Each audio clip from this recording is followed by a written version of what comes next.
President Trump. I won the bet. So, that's slightly over €100. So, and I have another account where I also got 100. So that means I make up the money that I lost betting on Brexit and come out with a profit. You'll hear all this kind of talk about, it's such a shock, where did that come from? But we've been going through 42 videos, analysing the election. And the signs were there for all to see. So I'll just pick 3 points, since otherwise this will just go on and on. The videos are here, so it's on the playlist. 1, we were looking for a method to predict who's going to win. That was one of the themes, because the idea was, in any one election, it doesn't matter. But if you come up with some methods, well, then you can apply those for many other elections. So, you're looking for a payout in the long run. Like in any bet, you can always lose. But if you play correctly, switching to poker, you're looking to do the right thing so that you win in the long run. So that was the idea about trying to come up with different methods, or trying to come up with a method. The WikiLeaks stuff, whatever, they were all on the side. But you don't want to dismiss anything, or I didn't anyway, just to be aware of what was going on. One of the big questions was, do I trust polls or betting? Because they seem to disagree. Initially, the polls were very much in favor of Clinton, and the betting was very much in favor of Clinton. So in that respect, there really wasn't it didn't matter. There was no conflict. But looking at the polls, the gap was closing. We were seeing lower highs and lower lows, or higher lows. As in, say, lower lows if it's in a downtrend. Didn't get much sleep yesterday, because the time difference following the election till 2 a.m. So yeah, where were we? Polls and elections. So that was one of the things that really, again, there isn't a correct answer. There isn't I look it up here on page 52. It says in these kind of in this election we should use this method. Every case is unique. So one of the points that we could see that one of the themes was that, okay, you've got all the 50 states. There's a big bloc which always votes Democrat, and a big bloc that always votes Republican. So there are only a handful, well, maybe 10, that are to play. So there are 10, you would hear swing states, purple states, whatever. The states that have a history of voting for either party. So then we looked at bellwethers. So the 2 leading models that come to mind now, one was the stock market. If the stock market goes down, then the current party loses. That that came out quite strongly. That's been right 86% of the time. It can be irritating as someone, if you want an explanation, if you want a micro model, that just seems, what's the connection? But it's been right for basically 100 years.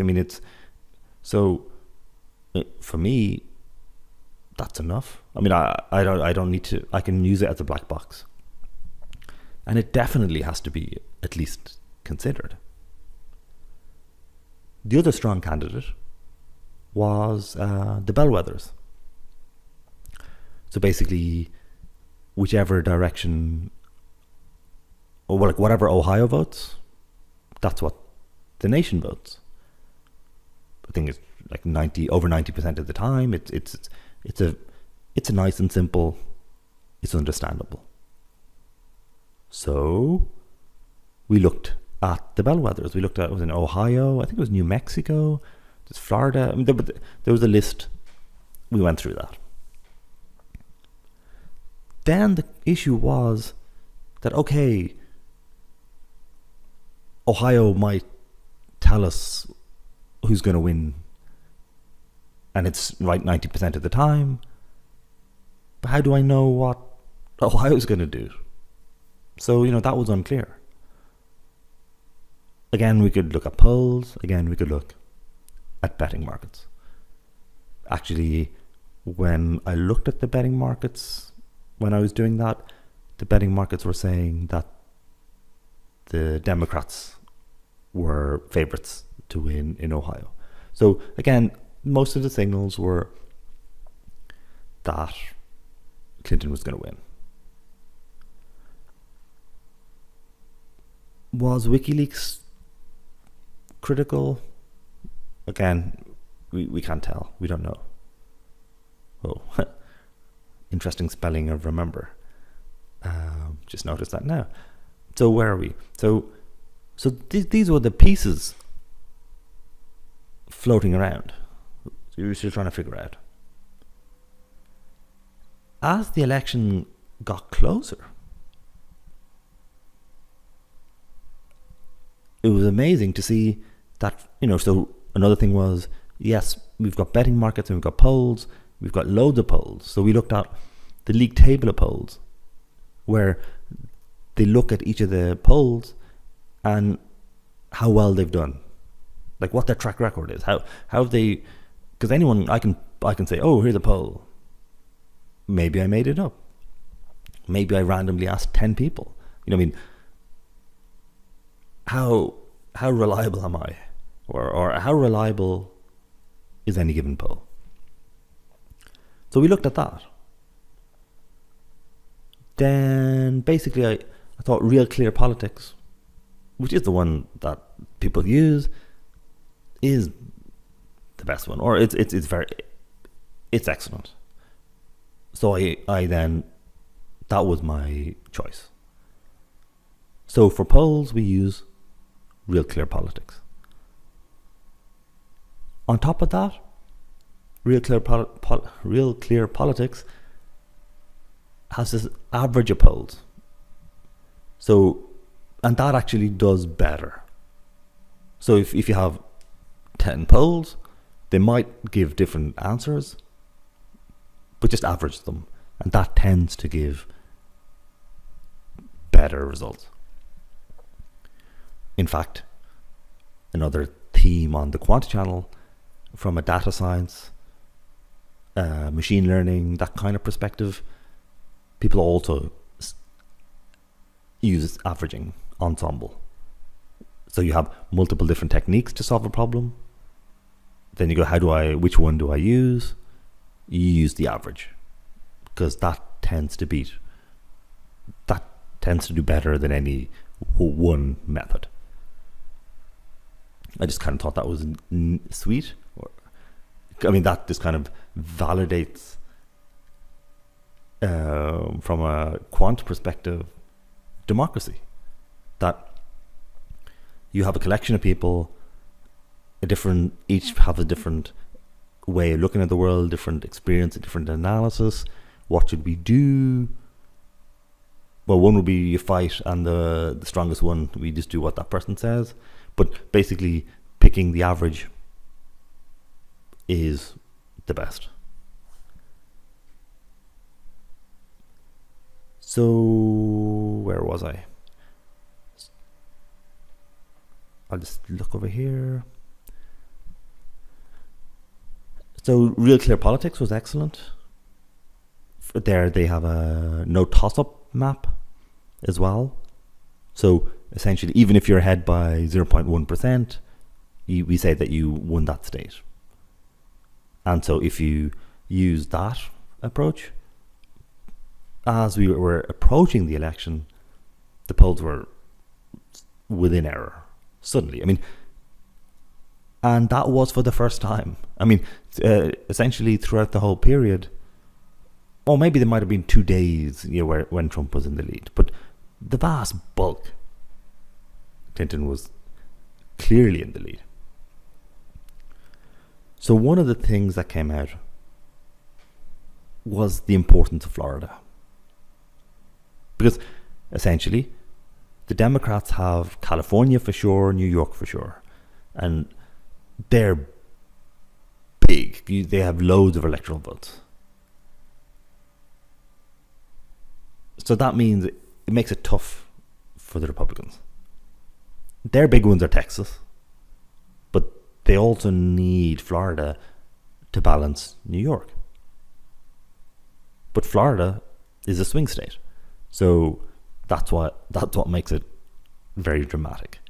I mean, if Clinton had won Florida, I think she would have won. We'll see what the final result is. But Florida was critical, and it was so close. So they were the basic things flying in the air. And the bet was more after having looked at everything, after having thought about it. I mean, it looked like it was 50-50. I mean, but since the polls were now close, so the two leading candidates then are, one used the market, because that's been right 86% of the time, and the other candidate was actually the polls. Because recently, I think of the 3-4 polls where I had the Real Clear Politics average, every time whoever was in the lead in the polls won. So it didn't correctly guess how much the person would win by. So it might say, Obama was in the lead by 0.2% and he'd win by 3 or 4%. But it did predict who was going to win. So I was very much on the polls more than betting markets. And I think I have videos on that. Yeah, polls versus the betting markets. Examples, essentially, there was a paper talking about how betting markets did a remarkably good job in the early days when people didn't have they hadn't developed the science of polls to remove biases, what kind of samples, basically cleaning up what they were seeing to get a better answer. So the paper wasn't saying that polls were better than betting markets, because betting markets have access to the polls. So I could have just bet purely on the basis of what the polls said, which means that the polls wouldn't be better than the betting markets. But basically, the betting markets don't show evidence of looking deeper utilizing the wisdom of the crowds and magically, when the market knows best. From what I could see, polls were better. So, yes, that it came down to the two potential strategies. One was, well, the stock market has come down, and that's been correct 86% of the time. And the other was the polls. Now, the interesting thing there was the polls were saying that Clinton was in the lead going into the election. Though I think the gap was getting smaller and smaller. So essentially, it was within error. But no, I don't think I can use that. Because if I say, oh, Obama was in the lead when he was in the lead by 0.2%, that was noise. So that suggests, and again, the polls, I only have a handful of examples. So that's why in the end I didn't bet.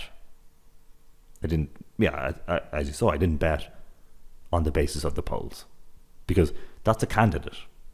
Give it another 2, 3, 4, 5 elections where it's built up some history, then we can say, oh, actually the polls are very good, or the polls have, here's where the polls do well, here's where the polls don't, that kind of thing.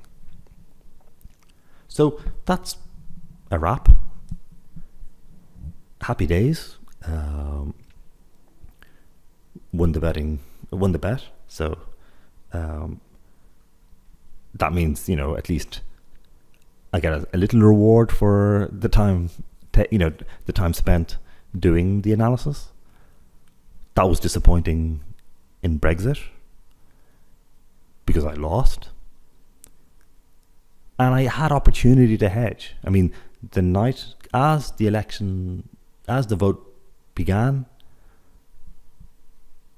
the Remain was odds on. I mean, I could have hedged easily, but I hadn't. Just one last thing, as I was saying, wrap up.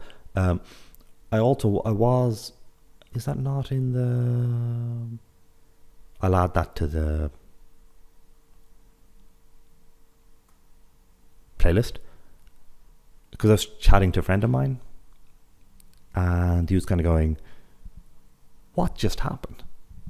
Oh no, sorry, we were chatting yesterday, so before the election, and he was just wondering, why is this even a race? I mean, Clinton has offended women. He's offended the black vote, the Latino vote, Muslims. So he's written off so many groups in the population that this should be a no-brainer. I mean, it should be maybe 10% of people will vote for Trump. I mean, how is it so close? So I then kind of went, why?